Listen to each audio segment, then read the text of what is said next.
اهلا بكم يا شباب، اتمنى انكم تكونوا كلكم بخير. ابديت صغير موجود على الورك فلو بتاعه البرودكت اللي احنا كنا عاملينها السنه اللي فاتت. حصل حاجات كتير، وبالذات ان انا دلوقتي بقى يجي لي ناس كتير بتقعد تسالني تقول لي في ايرور بتطلع لنا. فلما جيت انا افتح الورك فلو دي تاني اشتغل عليها القديمه، لقيت ان فعلا بعد اخر ابديت كل الاس دي 1.5 بقى فيه ايرور وفيه مشاكل.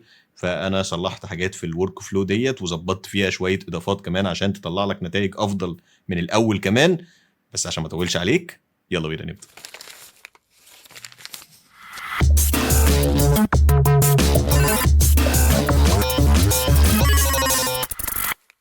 طب يا سيدي، كان اول حاجه اي سي لايت بعد اخر ابديت ما بقاش بيقرا كتنسور للكي سامبلر، فكان في مشكله ان هو كل ما بيقراه يقول لك there is normal type problem وبيجيب لك شويه ايرورز ومشاكل وكده.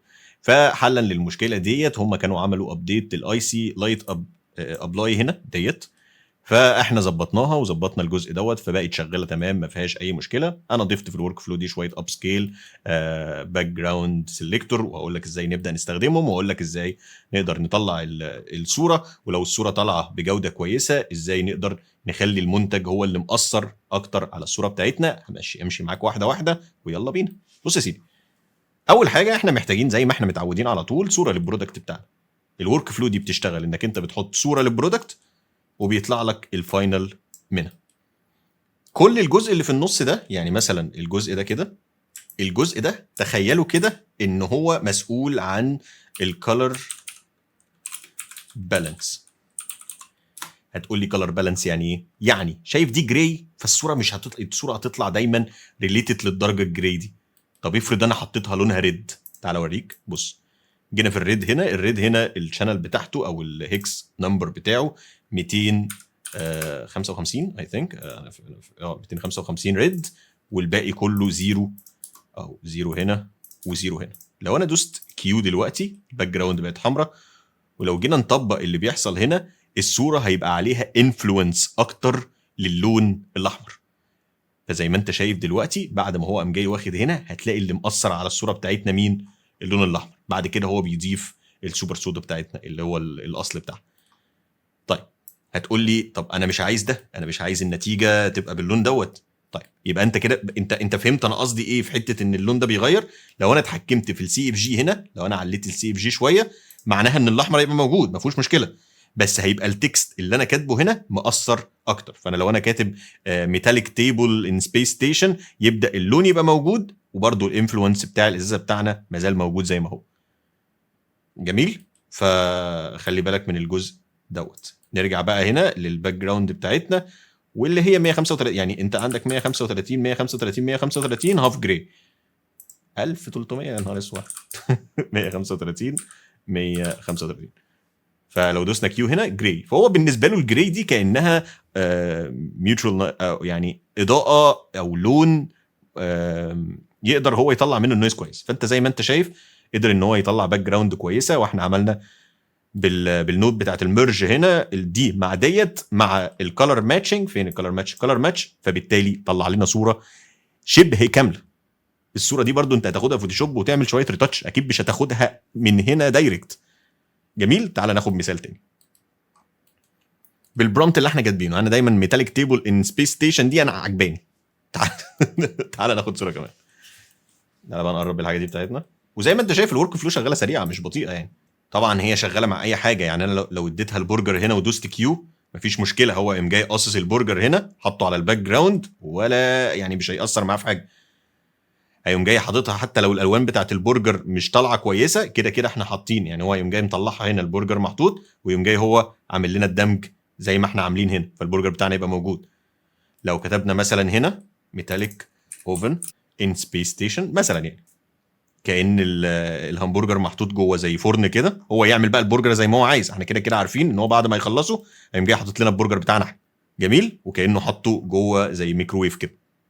خلاص تعال نجرب حاجه كمان. تعال نجرب عربيه، بما انها تبقى حاجه جديده وحاجه مختلفه، وندوس برضو كيو مش هنغير اي حاجه فيها. هو يقوم جاي قصص العربيه، جاي حاطط العربيه هنا، ويبدا ان هو يجنريت بيزد اون العربيه بتاعتنا اللي احنا عاملينها دي كانها في الفضاء. تك تك. جميل. وبديتيلز العربيه وبارقامها وبكل حاجه. حلو. عايز بقى بص، عايز يعني مثلا حاسس ان ديت الوانها احسن من دي.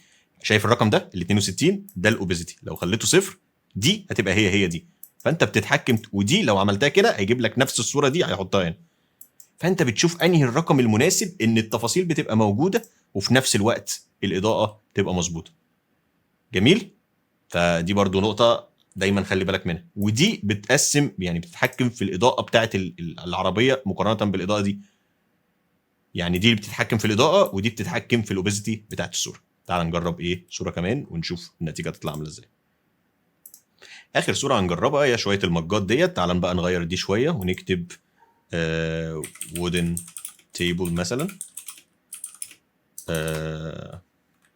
product photoshoot. تمام. عملت كده فوتوشوت كلمه واحده صح. اوكي. بس wooden table product photoshoot وحقق الكلمه دي كويسه يعني. تعال ندوس كيو ونشوف النتيجه تطلع لنا عامله ازاي. هو افضل حاجه في الورك فلو دي بصراحه بخلاف بقى حته المنتج دي الباك جراوند ريموفل. الباك جراوند هو بيريموف الباك جراوند بطريقه حلوه قوي، وبعد كده يقوم جاي حاططها كبرودكت هنا ويطلع لك الصوره، ويقوم جاي دامج لك كمان ايه الصوره الاصليه. بس عشان الاثنين اوريدي كانوا شبه بعض قوي فانت مش هتحس بفرق جامد.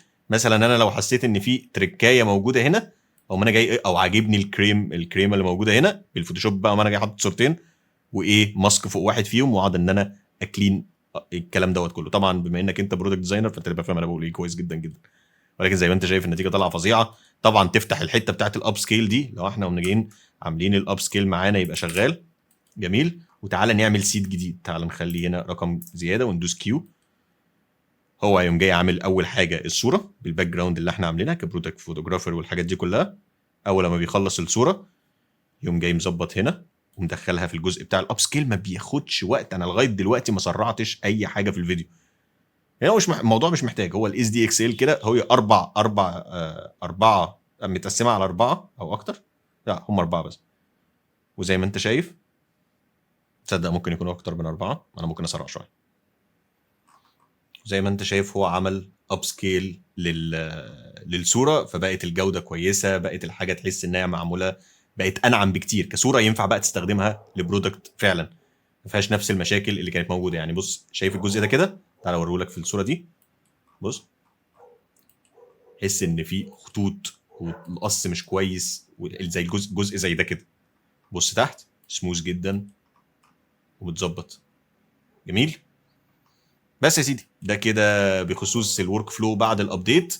هبقى انا عامل نسخه مجانا تقدر تحملها تحت من الديسكربشن، وهعمل ابديت للنسخه اللي موجوده في باتريون. ده اقل حاجه يعني اقدر اقدمها لهم بالدعم اللي هم بيدوا لي. والله الواحد محرج منهم يعني. وزي ما قلت لكم لو عجبك الفيديو ما تنساش تعمل لايك وسبسكرايب وتفعل الجرس عشان كل ما هو جديد. احب اشكر اعضاء باتريون على دعمهم المستمر. لو انت مش عارف ايه هي عضويه باتريون انت بتدعمني وفي نفس الوقت اي حاجه اكسكلوسيف انا ببقى حاطط شويه ورك فلو شكرا للدعم للناس يعني اللي بتدعمني. فببقى حاطط ورك فلو جديده انا ببقى بعملها، حاطط حاجات اكسكلوسيف، ببقى حاطط حاجات كونتنت جديد.